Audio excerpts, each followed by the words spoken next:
ಬೆಂಗಳೂರಿನಲ್ಲಿ ಮಹಾರಾಷ್ಟ್ರ ಪೊಲೀಸರು 3 ಡ್ರಗ್ಸ್ ಫ್ಯಾಕ್ಟರಿಗಳ ಮೇಲೆ ದಾಳಿಯನ್ನು ನಡೆಸಿದ್ದಾರೆ. ರಿಪಬ್ಲಿಕ್ ಕನ್ನಡ ನಿರಂತರವಾಗಿ ಡ್ರಗ್ ಮಾಫಿಯಾ ವಿರುದ್ಧ ಸಮರವನ್ನ ಸಾರ್ತಾ ಬರ್ತಾನೆ ಇದೆ. ಈಗ ಮಹಾರಾಷ್ಟ್ರ ಪೊಲೀಸರು ಇಲ್ಲಿಗೆ ಬಂದು 3 ಡ್ರಗ್ ಫ್ಯಾಕ್ಟರಿಗಳ ಮೇಲೆ ದಾಳಿಯನ್ನು ಮಾಡಿದ್ದಾರೆ. ಮತ್ತಿನ ಲೋಕವನ್ನ ಭೇದಿಸಿದ್ದು ನಿಮ್ಮ ರಿಪಬ್ಲಿಕ್ ಕನ್ನಡ. ರಾಜಧಾನಿ ಬೆಂಗಳೂರಲ್ಲಿ ನಡೀತಾ ಇತ್ತು 3 ಡ್ರಗ್ಸ್ ಫ್ಯಾಕ್ಟರಿ. ಹೊಸ ವರ್ಷಾಚರಣೆಯ ನಶೆನ ಇರಿಸಲು ಡ್ರಗ್ಸ್ ಘಾಟ್. ಬರೋಬ್ಬರಿ 55.88 ಕೋಟಿ ಮೌಲ್ಯದ ಡ್ರಗ್ಸ್ ಪತ್ತೆಯಾಗಿದೆ. ಬೆಂಗಳೂರಲ್ಲಿ ಡ್ರಗ್ಸ್ ತಯಾರಿ ಮಾಡಲಾಗ್ತಾ ಇತ್ತು, ಬೇರೆ ರಾಜ್ಯಗಳಿಗೆ ಅದನ್ನ ಸಪ್ಲೈ ಕೂಡ ಮಾಡಲಾಗ್ತಾ ಇತ್ತು.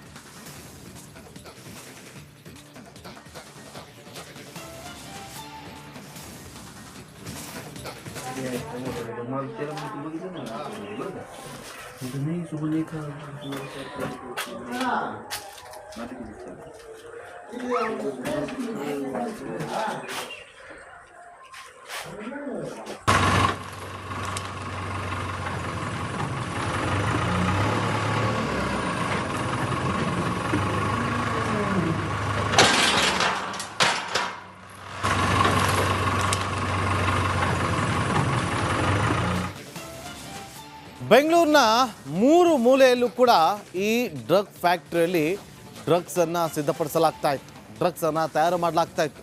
ಅದನ್ನ ಬೇರೆ ರಾಜ್ಯಗಳಿಗೆ ಶಿಫ್ಟ್ ಮಾಡುವ ಕೆಲಸವನ್ನ ಮಾಡಲಾಗ್ತಾ ಇತ್ತು. ಮುಂಬೈನಲ್ಲಿ ಒಂದು ಪ್ರಕರಣದ ಹಿಂದೆ ಬಿದ್ದಂತ ಪೊಲೀಸರು ಅದರ ಜಾಡನ್ನು ಹಿಡಿದು ಹೊರಟಾಗ ಬಂದು ತಲುಪಿದ್ದು ಬೆಂಗಳೂರಿಗೆ. ಬಾಗ್ಲೂರು, ಕೊತ್ತನೂರು, ಆವಲಹಳ್ಳಿಯಲ್ಲಿ ಮಾದಕ ಲೋಕದ ಫ್ಯಾಕ್ಟರಿ ಇತ್ತು. ಅಲ್ಲಿ ಡ್ರಗ್ ತಯಾರು ಮಾಡಲಾಗ್ತಾ ಇತ್ತು. 3 ಘಟಕವನ್ನು ಪತ್ತೆ ಮಾಡಿದಂಥ ಮಹಾರಾಷ್ಟ್ರ ಪೊಲೀಸರು, ಮುಂಬೈನ ಪ್ರಕರಣವೊಂದರ ಬೆನ್ನತ್ತಿದ್ದಂಥ ಮುಂಬೈ ಪೊಲೀಸರು ಮುಂಬೈನಲ್ಲಿ ಒಂದು ದಾಳಿ ಮಾಡಿದಾಗ ಅಲ್ಲಿ ಕೋಟ್ಯಾಂತರ ರೂಪಾಯಿ ಮೌಲ್ಯದ ಡ್ರಗ್ಸ್ ಅನ್ನು ವಶಕ್ಕೆ ಪಡೆದುಕೊಂಡಿದ್ರು. ಅಬ್ದುಲ್ ಖಾದಿರ್ ಶೇಖ್ ಎಂಬಾತನನ್ನ ಪೊಲೀಸರು ಬಂಧಿಸಿದ್ರು. ಅಬ್ದುಲ್ ವಿಚಾರಣೆಯ ಸಂದರ್ಭದಲ್ಲಿ ಕರ್ನಾಟಕದ ಲಿಂಕ್ ಬಗ್ಗೆ ಮಾಹಿತಿ ಪತ್ತೆ ಆಗುತ್ತೆ. ಬೆಂಗಳೂರಿನಲ್ಲಿ ಬೆಳಗಾವಿ ಮೂಲದ ಪ್ರಶಾಂತ್ನ ಬಂಧನ ಕೂಡ ಆಗಿದೆ. ಬೆಂಗಳೂರಿನ 3 ಮೂಲೆಯಲ್ಲಿ ಡ್ರಗ್ ಫ್ಯಾಕ್ಟರಿಯಲ್ಲಿ ಡ್ರಗ್ ಅನ್ನ ತಯಾರು ಮಾಡಲಾಗ್ತಾ ಇತ್ತು.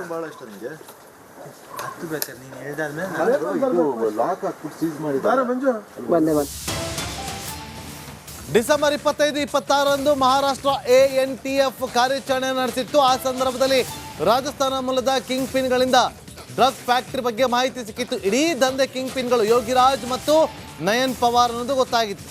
ದೇಶದ ಅನೇಕ ಕಡೆ ಇವರಿಂದಲೇ ಡ್ರಗ್ ಫ್ಯಾಕ್ಟರಿ ನಡೀತಾ ಇತ್ತು. ಸದ್ಯ 4 ಬಂಧನ ಆಗಿದೆ. ಕಿಂಗ್ ಪಿನ್ಗಳಿಗಾಗಿ ಹುಡುಕಾಟ ಮುಂದುವರೆದಿದೆ.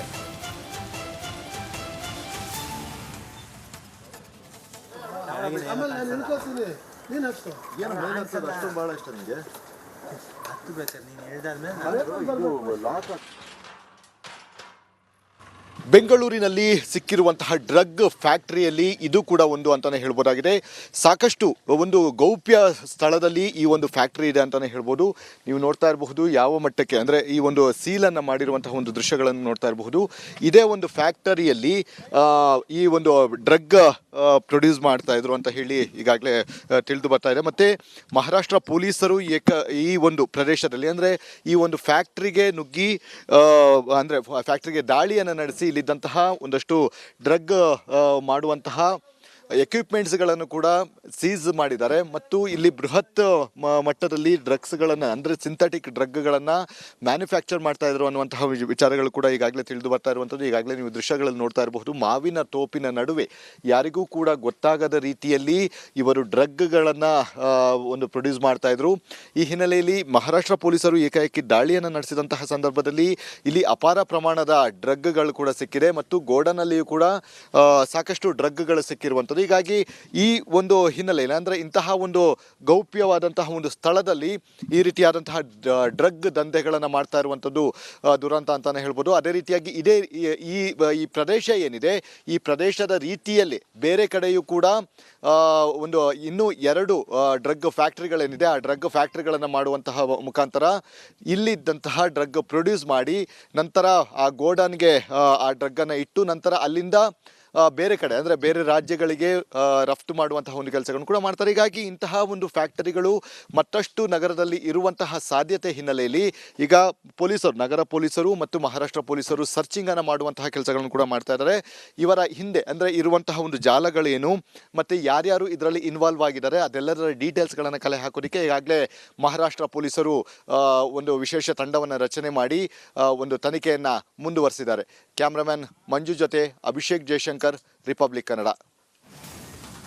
ಎಸ್, ನಮ್ಮ ಪ್ರತಿನಿಧಿ ಅಭಿಷೇಕ್ ಜಯಶಂಕರ್ ಈಗ ಆ ಫ್ಯಾಕ್ಟ್ರಿ ಮುಂಭಾಗದಿಂದಲೇ ಈ ಕ್ಷಣಕ್ಕೆ ನೇರ ಸಂಪರ್ಕದಲ್ಲಿ ಜಾಯ್ನ್ ಆಗಿದ್ದಾರೆ. ಅಭಿಷೇಕ್, ಈಗ ನೀವಿರುವಂಥ ಜಾಗದಲ್ಲಿ ಡ್ರಗ್ ಫ್ಯಾಕ್ಟ್ರಿ ಇತ್ತು. ಎಷ್ಟು ದಿನದಿಂದ ಈ ಡ್ರಗ್ ಫ್ಯಾಕ್ಟ್ರಿ ನಡೀತಾ ಇತ್ತು? ಇದರ ಬಗ್ಗೆ ಬೆಂಗಳೂರು ಪೊಲೀಸರಿಗೆ ಮಾಹಿತಿನೇ ಇರಲಿಲ್ವಾ?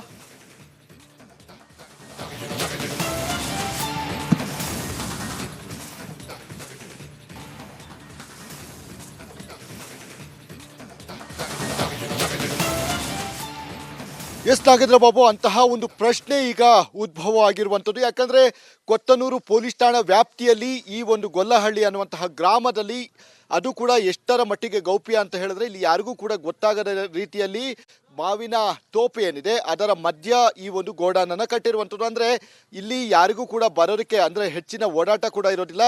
ಇಂತಹ ಸ್ಥಳದಲ್ಲಿ ಆ ಒಂದು ಫ್ಯಾಕ್ಟ್ರಿಯನ್ನು ನಡೆಸ್ತಾ ಇರುವಂಥದ್ದು. ಈಗಾಗಲೇ ನೀವು ನೋಡ್ತಾ ಇರಬಹುದು, ಇದೇ ಒಂದು ಫ್ಯಾಕ್ಟ್ರಿ ಏನಿದೆ, ಈ ಒಂದು ಫ್ಯಾಕ್ಟ್ರಿಯಲ್ಲಿ ಯಥೇಚ್ಛವಾಗಿ ಡ್ರಗ್ ಪ್ರೊಡ್ಯೂಸ್ ಆಗ್ತಾ ಇತ್ತು ಅನ್ನುವಂತಹ ಒಂದು ವಿಚಾರಗಳು ಗೊತ್ತಾಗ್ತಾ ಇದೆ. ಮತ್ತು ಅದೇ ರೀತಿಯಾಗಿ ಮಹಾರಾಷ್ಟ್ರ ಆ್ಯಂಟಿ ನಾರ್ಕೋಟಿಕ್ ಟಾಸ್ಕ್ ಫೋರ್ಸ್ ಏನಿದೆ ಅದು ಬಂದಂತಹ ಸಂದರ್ಭದಲ್ಲಿ ಇಲ್ಲಿ ಆಗಲೂ ಕೂಡ ಅಂದರೆ ಅವರು ದಾಳಿಯನ್ನು ನಡೆಸುತ್ತವಾಗಲೇ ಇಲ್ಲಿ ಪ್ರೊಡಕ್ಷನ್ ಆಗ್ತಾ ಇತ್ತು ಅನ್ನುವಂತಹ ಒಂದು ವಿಚಾರಗಳು ಕೂಡ ಈಗ ಮಾಹಿತಿಯನ್ನು ತಿಳಿದು ಬರ್ತಾ ಇರುವಂಥದ್ದು. ಮತ್ತು ಇಲ್ಲಿ ನೋಡ್ತಾ ಇರಬಹುದು ಒಂದಷ್ಟು ಎಕ್ವಿಪ್ಮೆಂಟ್ಸ್ಗಳೇನಿದೆ ಅದೆಲ್ಲವೂ ಕೂಡ ಡ್ರಗ್ಗಳನ್ನು ಉಪಯೋಗ ಮಾಡೋದಕ್ಕೆ ಬಳಕೆಯನ್ನು ಮಾಡ್ತಾ ಇದ್ರು. ಮತ್ತು ಈಗಾಗಲೇ ಇಲ್ಲಿದ್ದಂತಹ ಡ್ರಗ್ ಪ್ರೊಡಕ್ಷನ್ ಮಾಡುವಂತಹ ಮೆಷಿನ್ ಏನಿದೆ ಅದನ್ನು ಈಗಾಗಲೇ ಸೀಸನ್ನು ಮಾಡಿಕೊಳ್ಳಲಾಗಿದೆ.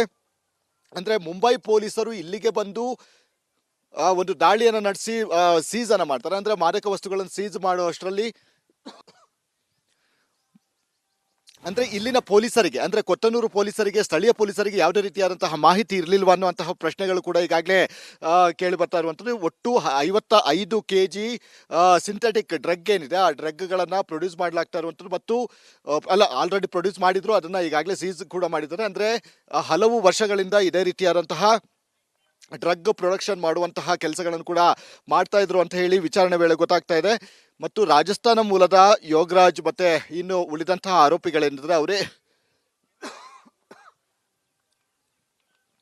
ಅವರೇ ಕಿಂಗ್ ಪಿನ್ ಅನ್ನುವಂತಹ ಒಂದು ವಿಚಾರಗಳು ಕೂಡ ಕೇಳಿ ಬರ್ತಾ ಇರುವಂಥದ್ದು. ಹೀಗಾಗಿ ಇವರ ಒಂದು ಜಾಲ ಏನಿದೆ ಬೆಂಗಳೂರಿನಾದ್ಯಂತ ಹರಡಿದೆ ಅಂತಲೇ ಹೇಳ್ಬೋದು. ಮತ್ತು ಇಲ್ಲಿ ಪ್ರೊಡಕ್ಷನ್ ಆದಂತಹ ಏನು ಡ್ರಗ್ಸ್ಗಳೇನಿದೆ ಹೊರ ರಾಜ್ಯಕ್ಕೂ ಕೂಡ ಮಾರಾಟವನ್ನು ಮಾಡುವಂತಹ ಮುಖಾಂತರ ಡ್ರಗ್ಸ್ ದಂಧೆಯನ್ನು ಮಾಡಿರುವಂಥದ್ದು. ಇಲ್ಲಿ MD ಅನ್ನುವಂತಹ ಡ್ರಗ್ಸ್ ಏನಿದೆ ಅದು ಪ್ರೊಡಕ್ಷನ್ ಮಾಡ್ತಾ ಇದ್ರು ಅಂತ ಹೇಳಿ ಈಗ ಪೊಲೀಸ್ ಮೂಲಗಳಿಂದ ಮಾಹಿತಿ ಆಗಿರುವಂಥದ್ದು. ಅಂದರೆ MD ಬೇರೆ, MDMA ಡ್ರಗ್ಸ್ ಬೇರೆ. ಹೀಗಾಗಿ ಈ MD ಅನ್ನುವಂತಹ ಹೊಸ ಡ್ರಗ್ ಏನಿದೆ ಇದು ಸ್ಥಳೀಯವಾಗಿ ಇಲ್ಲೇ ಸೃಷ್ಟಿಯಾಗಿರುವಂತಹ ಡ್ರಗ್ ಅನ್ನುವಂಥದ್ದು ಕೂಡ ಈಗ ಪರಿಶೀಲನೆ ನಡೆಸುವಂತಹ ಒಂದು ಕೆಲಸಗಳನ್ನು ಈಗ ಪೊಲೀಸರು ಮಾಡ್ತಾ ಇದ್ದಾರೆ. ಅದನ್ನು FSLಗೆ ಈಗಾಗಲೇ ಕಳಿಸಲಾಗಿದೆ.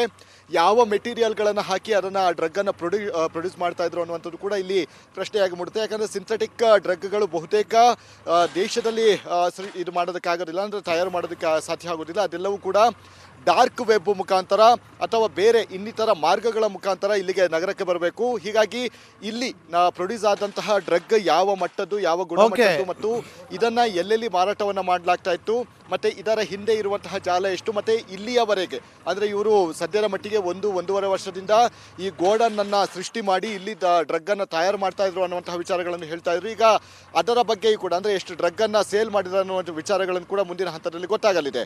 Nagendra Babu. Okay, thank you Abhishek ನಿಮ್ಮೆಲ್ಲ ಮಾಹಿತಿಗಾಗಿ. ಈಗ ನಮ್ಮ ಪ್ರತಿನಿಧಿ ಅಭಿಷೇಕ್ ಕೊತ್ನೂರು ಮುಂಭಾಗದಲ್ಲಿ ಯಾವ ರೀತಿಯಾಗಿ ಅಲ್ಲಿ ಫ್ಯಾಕ್ಟ್ರಿ ಇತ್ತು, ಗೌಪ್ಯವಾಗಿ ಹೇಗೆಲ್ಲ ಅಲ್ಲಿ ಫ್ಯಾಕ್ಟ್ರಿಯನ್ನು ರನ್ ಮಾಡಲಾಗ್ತಾ ಇತ್ತು, ಅಲ್ಲಿ ಯಾವ ರೀತಿಯಾಗಿ ಡ್ರಗ್ಗನ್ನು ತಯಾರು ಮಾಡಲಾಗ್ತಾ ಇತ್ತು ಅನ್ನೋದ್ರ ಬಗ್ಗೆ ಮಾಹಿತಿಯನ್ನು ಕೊಡ್ತಾ ಇದ್ರು. ಮತ್ತೊಂದು ಕಡೆ ಇದೇ ರೀತಿಯಾಗಿ ಅಂದರೆ ಬೆಂಗಳೂರಿನ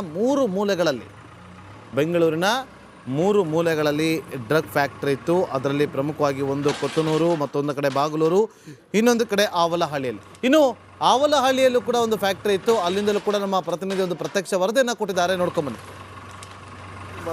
ನಾವು ಆವಲಹಳ್ಳಿಲಿ ಇದೀವಿ. ಈ ಒಂದು ಗೋಡನ್ ಏನಿದೆ, ಈ ಒಂದು ಗೋಡನ್ ನಲ್ಲಿ ಸ್ಟಾಕ್ ಅನ್ನ ಮಾಡ್ತಾ ಇದ್ರು. ಅಂದ್ರೆ ಡ್ರಗ್ ಫ್ಯಾಕ್ಟರಿಯಲ್ಲಿ ಡ್ರಗ್ಸ್ ಗಳನ್ನ ತಯಾರು ಮಾಡಿ ನಂತರ ಈ ಒಂದು ಗೋಡನ್ ಏನಿದೆ ಇದನ್ನು ಗೋಡನ್ ಆಗಿ ಬಳಸಿ ಇಲ್ಲಿ ಡ್ರಗ್ಸ್ ಗಳನ್ನ ಅಪಾರ ಪ್ರಮಾಣದ ಡ್ರಗ್ಸ್ ಗಳನ್ನ ಇಲ್ಲಿ ಒಂದು ಸ್ಟೋರೇಜ್ ಮಾಡುವಂತಹ ಒಂದು ಕೆಲಸಗಳನ್ನು ಕೂಡ ಮಾಡ್ತಾ ಇದ್ರು. ಈ ಹಿನ್ನೆಲೆಯಲ್ಲಿ ಇಲ್ಲಿಗೆ ದಾಳಿ ನಡೆಸಿದಂತಹ ಮುಂಬೈ ಆಂಟಿ ನಾರ್ಕೋಟಿಕ್ ಟೀಮ್ ಏನಿದೆ ಇಲ್ಲಿ ಇರುವಂತಹ ಒಂದು ಹಲವು ವಸ್ತುಗಳನ್ನ ಅಂದ್ರೆ ಡ್ರಗ್ಸ್ಗಳನ್ನ ಒಂದು ಸೀಸನ್ ಮಾಡಿ ನಂತರ ತಮ್ಮ ಒಂದು ವಶಕ್ಕೆ ಪಡೆದುಕೊಂಡಿರುವಂಥದ್ದು. ಇಲ್ಲಿ ಪ್ರಶಾಂತ್ ಅಂತ ಅನ್ನುವಂತಹ ವ್ಯಕ್ತಿ ಏನಿದ್ದಾನೆ ಆತನು ಕೂಡ ಇದರಲ್ಲಿ ಭಾಗಿಯಾಗಿದ್ದೇನೆ. ಮತ್ತೆ ಅಬ್ದುಲ್ ಅನ್ನುವಂತಹ ವ್ಯಕ್ತಿಗಳೇನಿದ್ದಾರೆ ಅಂದ್ರೆ ಇವರೆಲ್ಲರೂ ಕೂಡ ಕಿಂಗ್ ಪಿನ್. ಈ ಫ್ಯಾಕ್ಟರಿಯಲ್ಲಿ ತಯಾರಾಗುವಂತಹ ಡ್ರಗ್ಸ್ಗಳನ್ನು ಈ ಒಂದು ಮನೆಯಲ್ಲಿ ಅಂದ್ರೆ ಈ ಒಂದು ಮನೆಯನ್ನು ಬಾಡಿಗೆಗೆ ಪಡೆದುಕೊಂಡು ಇಲ್ಲಿ ಸ್ಟಾಕ್ ಅನ್ನು ಇಟ್ಕೊಂಡು ನಂತರ ಅವರನ್ನ ಇಲ್ಲಿಂದ ಬೇರೆ ಬೇರೆ ರಾಜ್ಯಗಳಿಗೆ ಡ್ರಗ್ಸ್ಗಳನ್ನು ಸಪ್ಲೈ ಮಾಡುವಂತಹ ಒಂದು ಕೆಲಸಗಳನ್ನು ಕೂಡ ಮಾಡ್ತಾರೆ. ಅಂದ್ರೆ ಒಟ್ಟು 55 kg ಯಷ್ಟು ಸಿಂಥೆಟಿಕ್ ಡ್ರಗ್ಗಳು ಸಿಕ್ಕಿರುವಂಥದ್ದು. ಈಗಾಗಲೇ ನೀವು ನೋಡ್ತಾ ಇರಬಹುದು ಈ ಒಂದು ಮನೆ ಏನಿದೆ ಸಂಪೂರ್ಣವಾಗಿ ಬೆಂಗಳೂರಿನ ಹೊರವಲಯದಲ್ಲಿದೆ. ಅಂದರೆ ಎಷ್ಟರ ಮಟ್ಟಿಗೆ ಪ್ಲಾನಿಂಗ್ ಅನ್ನು ಮಾಡ್ತಾ ಇದ್ರು ಅನ್ನುವಂಥದ್ದು. ಅಂದರೆ ನಗರದ ಮಧ್ಯಭಾಗದಲ್ಲಿ ಇದ್ದಂತಹ ಸಂದರ್ಭದಲ್ಲಿ ಸಹಜವಾಗಿಯೇ ಬೇರೆ ಜನರಿಗೆ ಇಲ್ಲಿ ಇಲ್ಲೀಗಲ್ ಆಕ್ಟಿವಿಟೀಸ್ ನಡೀತಾ ಇರುವಂಥದ್ದು ಗೊತ್ತಾಗುತ್ತೆ. ಆದರೆ ಈ ಒಂದು ಹೊರವಲಯದಲ್ಲಿ ಬಂದಂತಹ ಸಂದರ್ಭದಲ್ಲಿ ಸಹಜವಾಗಿಯೇ ಯಾರಿಗೂ ಕೂಡ ಅನುಮಾನ ಕೂಡ ಬರೋದಿಲ್ಲ. ಹೀಗಾಗಿ ಹೊರವಲಯದಲ್ಲಿ ಒಂದು ಹಳೆಯ ಕಟ್ಟಡಗಳನ್ನು ಇದನ್ನು ಮಾಡಿ ಅಂದರೆ ಬಾಡಿಗೆಯನ್ನು ಪಡೆದು ಈ ರೀತಿಯಾದಂತಹ ಒಂದು ಕೃತ್ಯವನ್ನು ಎಸಗುವಂತಹ ಒಂದು ಕೆಲಸಗಳನ್ನು ಕೂಡ ಮಾಡಿದ್ದಾರೆ. ಹೀಗಾಗಿ ಸದ್ಯ ಇದೊಂದು ದೊಡ್ಡ ಜಾಲ ಇರುವಂತಹ ಒಂದು ಕಾರಣದಿಂದಾಗಿ ಪೊಲೀಸರು ಮತ್ತಷ್ಟು ಅವರನ್ನು ವಿಚಾರಣೆಗೊಳಪಡಿಸಿ ಯಾರ್ಯಾರು ಇದರಲ್ಲಿ ಈ ಒಂದು ಜಾಲದಲ್ಲಿ ಇದ್ದಾರೆ ಅನ್ನುವಂಥದ್ದು ಈಗಾಗಲೇ ಪತ್ತೆ ಹಚ್ಚುವಂತಹ ಕೆಲಸಗಳನ್ನು ಕೂಡ ಮಾಡಿದ್ದಾರೆ. ಅದೇ ರೀತಿಯಾಗಿ ಬಾಂಬೆ ಪೊಲೀಸರು ಏನಿದ್ದಾರೆ ಅವರು ಇಲ್ಲಿ ಈ ಒಂದು ಪ್ರಕರಣಕ್ಕೆ ಸಂಬಂಧಿಸಿದಂತೆ ಅಲ್ಲಿ ವ್ಯಕ್ತಿಯೊಬ್ಬನನ್ನು ಬಂಧನ ಮಾಡಲಾಗುತ್ತೆ. ಆ ವ್ಯಕ್ತಿಯ ಮುಖಾಂತರ ತಮ್ಮ ಇದ್ದಂತಹ ಒಂದು ಜಾಲಗಳೇನಿದೆ ಅದನ್ನು ಹೊರಗೆಳೆಯುವಂತಹ ಒಂದು ಕೆಲಸಗಳನ್ನು ಕೂಡ ಮಾಡ್ತಾರೆ. ಈಗ ಸದ್ಯ ಬಾಂಬೆ ಪೊಲೀಸರು ಮತ್ತು ಸ್ಥಳೀಯ ಪೊಲೀಸರಿಗೆ ಈಗಾಗಲೇ ಮಾಹಿತಿಯನ್ನು ಕೊಟ್ಟು ಇಲ್ಲಿನ ಒಂದು ಇನ್ವೆಸ್ಟಿಗೇಷನ್ ಏನಿದೆ ಇಲ್ಲಿನ ಇನ್ವೆಸ್ಟಿಗೇಷನ್ ಅನ್ನು ಬೆಂಗಳೂರು ಪೊಲೀಸರಿಗೆ ಬಿಟ್ಟುಕೊಟ್ಟಿರುವಂಥದ್ದು. ಹೀಗಾಗಿ ಬೆಂಗಳೂರು ಪೊಲೀಸರು ಕೂಡ ಈ ಒಂದು ಡ್ರಗ್ಸ್ ಏನಿದೆ ಆ ಪ್ರಕರಣಕ್ಕೆ ಸಂಬಂಧಿಸಿದಂತೆ ತನಿಖೆಯನ್ನು ಕೂಡ ನಡೆಸ್ತಾ ಇದ್ದಾರೆ. ಅದಕ್ಕೆ ಬೇಕಾದಂತಹ ಏನೇನು ಎವಿಡೆನ್ಸ್ಗಳಿದೆ ಮತ್ತು ಇಲ್ಲಿ ಯಾವ ಜಿಲ್ಲೆಗಳಿಗೆ ಇಲ್ಲಿಂದ ಸಪ್ಲೈ ಆಗ್ತಾ ಇತ್ತು ಅದೆಲ್ಲದರ ಡೀಟೇಲ್ಸ್ಗಳನ್ನು ಕಲೆ ಹಾಕುವಂತಹ ಒಂದು ಕೆಲಸಗಳನ್ನು ಈಗಾಗಲೇ ಬೆಂಗಳೂರು ಪೊಲೀಸರು ಕೂಡ ಮಾಡ್ತಾ ಇರುವಂಥದ್ದು. ಹೀಗಾಗಿ ಸದ್ಯ ಈ ಒಂದು ಹಿನ್ನೆಲೆಯಲ್ಲಿ ಅಂದರೆ ಡ್ರಗ್ಸ್ ಫ್ಯಾಕ್ಟ್ರಿಗಳನ್ನು ಸೃಷ್ಟಿ ಮಾಡಿ ನಂತರ 3 ಕಡೆ ಏನಿದೆ ಫ್ಯಾಕ್ಟ್ರಿಗಳನ್ನು ಮಾಡ್ಕೊಳ್ತಾ ಇದ್ರು. ಇದೆಲ್ಲವೂ ಕೂಡ ಬೆಂಗಳೂರಿನಲ್ಲಿ ಸಾಕಷ್ಟು ಡ್ರಗ್ಸ್ಗಳಿಗೆ ಡಿಮ್ಯಾಂಡ್ ಇದೆ ಮತ್ತು ಹೊರ ರಾಜ್ಯಗಳಿಗೂ ಕೂಡ ಇಲ್ಲಿಂದ ರವಾನೆ ಮಾಡುವಂತಹ ಒಂದು ಕೆಲಸಗಳನ್ನು ಕೂಡ ಮಾಡ್ತಾ ಇರುವಂಥದ್ದು. ಹೀಗಾಗಿ ಸದ್ಯ ಈ ಒಂದು ಪ್ರಕರಣಕ್ಕೆ ಸಾಕಷ್ಟು ಒಂದು ಗಂಭೀರತೆಯನ್ನು ಪಡೆದುಕೊಂಡಿದ್ದು ಮುಂಬೈ ಮತ್ತು ಬೆಂಗಳೂರು ಪೊಲೀಸರು ಜಂಟಿಯಾಗಿ ಈ ಒಂದು ಕಾರ್ಯಾಚರಣೆಯನ್ನು ಮಾಡ್ತಾ ಇದ್ದಾರೆ ಮತ್ತು ಪ್ರಕರಣದ ತನಿಖೆಯನ್ನು ಕೂಡ ಮಾಡ್ತಾ ಇದ್ದಾರೆ. ಕ್ಯಾಮ್ರಾಮನ್ ಮಂಜು ದೇವನಹಳ್ಳಿ ಜೊತೆ ಅಭಿಷೇಕ್ ಜೈಶಂಕರ್, ರಿಪಬ್ಲಿಕ್ ಕನ್ನಡ.